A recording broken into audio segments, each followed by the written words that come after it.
সাপ্তাহিক ছুটির দিনে জমে উঠেছে ইফতার বাজার। নানা স্বাদে খাবারের জন্য রাজধানী গুলশানে ইফতারের বাজারের প্রতি আগ্রহ রয়েছে নগরবাসীর। দুপুর থেকেই উচ্চবিত্ত থেকে মধ্যবিত্ত শ্রেণীর মানুষেরা ভিড় করেন এখানে। মাংসের কাবাব, ঝাল ফ্রাই, রোস্ট সহ নানা পদের খাবার সাজানো দোকানগুলোতে সঙ্গে আছে হালিম, ফিরনি, জিলাপি। এছাড়া মিষ্টি জাতীয় বিভিন্ন খাবারের প্রতি রয়েছে ক্রেতাদের আগ্রহ। তবে এবার সবকিছুরই বাড়তি দাম বলছেন তারা। ইফতারের দামটা একটু গত বছরের তুলনায় এক বছর বেশি।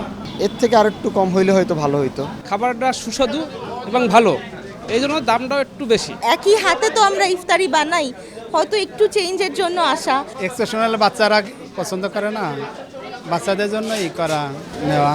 প্রতিদিন তো বাসায় খাই, মাঝে মাঝে একটু আসি ব্যতিক্রম খাবার জন্য। ক্রেতাদের চাহিদা মাথায় রেখেই অসংখ্য পদের রসনা বিলাস নিয়ে প্রস্তুত থাকেন ব্যবসায়ীরা। পিয়াস মাহমুদ, বৈশাখী সংবাদ, ঢাকা।